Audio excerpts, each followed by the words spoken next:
Ndabasuhuje abakurikirana ibiganiro tubagezaho umunsi ku wundi hano kuri Mugisha TV, baba dukurikirana bari mu gihugu cy'u Rwanda ndetse n'abari hanze y'igihugu by'umwihariko aba diaspora, mbahaye ikaze, amahoro y'Imana nabane namwe.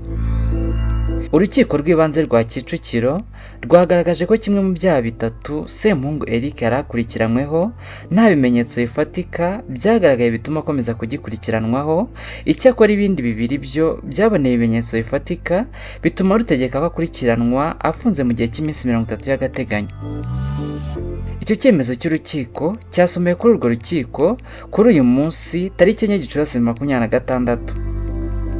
Ni mu gihe iburanisha ry'urwo rubanza riheruka ryabaye ku itariki 28 Mata 2026, ariko ribera mu muhezo bitewe n'uko bimwe mu byarivugiwemo byari binyuranye n'imyitwarire mbonezabupfura.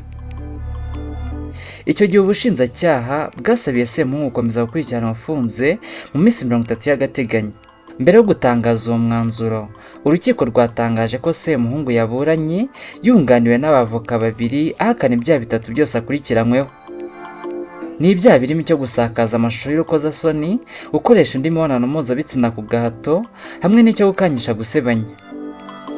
Urukiko rwagaragaje ko ku cyaha cyo gukwirakwiza amashusho y'urukozasoni hari raporo yakozwe n'urwego rw'igihugu rw'ubugenzacyaha RIB ikubiyemo amashusho y'urukozasoni yasanzwe muri telefoni ya Sempungu ubwo yafatirwaga.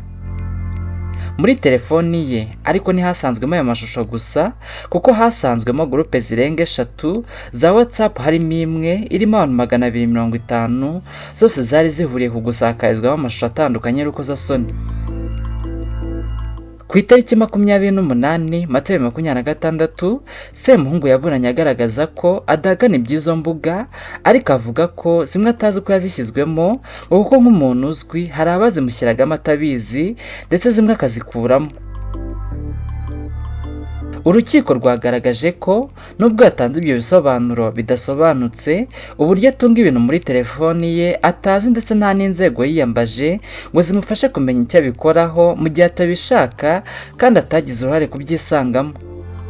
Ku cyaha cyo gukoresha undi mibonano mpuzabitsina ku gahato, urukiko rwagaragaje ko Sempungu yavugaga ko bitabaye ku gahato, ariko rwo rugasanga atari byo, kuko ikigaragaza ko ibintu byabaye mu bwumvikane ari uko nta ruhande rubigiraho ikibazo, nyamara uruhande rwahohotewe nirwo rwareze. Ikindi cyashingiweho, urukiko ruhamya ko hari ibimenyetso bifatika bituma Sempungu akurikiranwaho icyo cyaha, ari uko nyina w'umwe mu bahungu babiri Sempungu akurikiranyweho gusambanya ku gahato yatanze ubuhamya avuga ko umwana we yasambanyijwe ku gahato. Icyakora icyaha cyo gukangisha gusebanya cyo urukiko rwagaragaje ko nta bimenyetso bifatika bituma Sempungu akomeza kugikurikiranwaho, kuko muri telefoni ye nta butumwa bwasanzwemo yaba yaroherereje abasore bikekwa ko yasambanyije. Urukiko rwagaragaje ko nta kigaragaza ko yaba yarakoresheje ibikangisho kuri abo bahungu babiri akurikiranwaho gusambanya, bityo ko nta mpamvu yo gukomeza kukimukurikiranaho.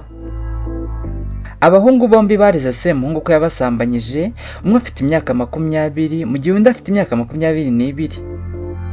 Nyuma yo kugaragaza izo ngingo zose, urukiko rw'ibanze rwa Kicukiro rwategetse ko Sempungu akurikiranwa afungiye mu igororero rya Nyarugenge riri i Mageragere mu gihe cy'iminsi 30 y'agateganyo.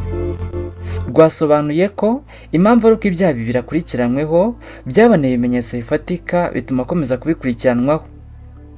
Gukoresha undi mibonano mpuzabitsina ku gahato, ubihamijwe n'urukiko yahanishwa igifungo kitari munsi y'imyaka 10, ariko kitarenze imyaka 15 n'ihazabu y'amafaranga y'u Rwanda atari munsi ya miliyoni 1, ariko atarenze miliyoni 2. Ni mu gihe icyaha cyo gukanyisha gusebanya ugihamijwe n'urukiko wese ahanishwa igifungo kiri hagati y'umwaka 1 n'imyaka 3, hakiyongeraho ihazabu iri hagati y'ibihumbi 100 n'ibihumbi 300. Mushimira kandi subscribe kuri Mugisha TV, nawe utarayikora yikoye kugira ngo tujye tubana umunsi ku wundi. Ndabashimiye.